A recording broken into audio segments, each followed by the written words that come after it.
Capsicum పన్నీర్ని ఎలా తయారు చేసుకోవాలో చూద్దాం. ఒక ప్యాన్ తీసుకుని 2 స్పూన్స్ ఆయిల్ వేసుకోవాలి. ఆయిల్ హీట్ అయిన తర్వాత ఇందులో క్యాప్సికమ్ ముక్కల్ని, సాల్ట్ని వేసుకుని కలుపుకోవాలి. నేను ఇక్కడ ఎల్లో క్యాప్సికమ్ తీసుకున్నాను. మీరు గ్రీన్ కానీ రెడ్ కానీ తీసుకోవచ్చు. నెక్స్ట్ ఇందులో కొంచెం జీలకర్రని వేసుకుని ఫ్రై చేసుకోవాలి. ఈ క్యాప్సికమ్ ఒక 4 నిమిషాలు ఫ్రై అయిన తర్వాత దీన్ని ఒక పక్కకు తీసుకుని ఇందులోనే క్యూబ్స్గా కట్ చేసుకున్న ఉల్లిపాయల్ని, కొంచెం కరివేపాకుని వేసుకుని ఫ్రై చేసుకోవాలి. ఇవి ఒక 2 నిమిషాలు ఫ్రై అయిన తర్వాత మొత్తం కలుపుకొని ఒకసారి ఫ్రై చేసుకుందాం. ఇప్పుడు నేను ఇదంతా ఒక సైడ్కి పెట్టుకుని ఇంట్లోనే తయారు చేసుకున్న పన్నీర్ ముక్కల్ని ఇందులో వేసుకుని ఫ్రై చేసుకుంటున్నాను. హోమ్మేడ్ పన్నీర్ చేసుకోవడం చాలా ఈజీ అండి. ఎప్పుడైనా ఇంట్లో పాలు విరిగిపోయినప్పుడు ఇలా పన్నీర్ చేసుకోవచ్చు మనం.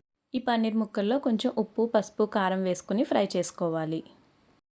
ఇవి మొత్తం కలుపుకొని ఒక 5 మినిట్స్ ఫ్రై చేసుకుందాం. ఇందులో నేను ముందుగానే ప్రిపేర్ చేసుకున్న గసగసాలు, నువ్వులు, ఎండు కొబ్బరి పౌడర్ని వేసుకుని కలుపుకుంటున్నాను. ఇదంతా ఫ్రై అయిన తర్వాత దీన్ని ఒక బౌల్లోకి తీసుకోవాలి.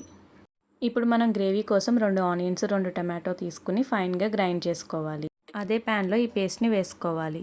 స్టవ్ని లో ఫ్లేమ్లో పెట్టుకుని మాత్రమే కుక్ చేసుకోవాలి. 2 మినిట్స్ కుక్ అయిన తర్వాత జింజర్ గార్లిక్ పేస్ట్, సాల్ట్, కారం, ధనియాల పౌడర్ వేసుకుని కలుపుకోవాలి. ఈ గ్రేవీని మనం స్టవ్ సిమ్లో పెట్టుకుని దగ్గరుండి కలుపుకుంటూ కుక్ చేసుకోవాలి. ఇప్పుడు మనం ఆనియన్, టమాటో పచ్చివాసన మొత్తం పోయిన తర్వాత ఇందులో కొన్ని వాటర్ పోసుకుని కలుపుకోవాలి. ఇందులోనే చిటికెడు గరం మసాలా వేసుకుని ఒకసారి కలుపుకోవాలి. వాటర్ ఎగిరిపోయిన తర్వాత మనం ముందుగానే ఫ్రై చేసి పెట్టుకున్న వెజ్జీస్ అండ్ పన్నీర్ని వేసుకుని ఫ్రై చేసుకోవాలి.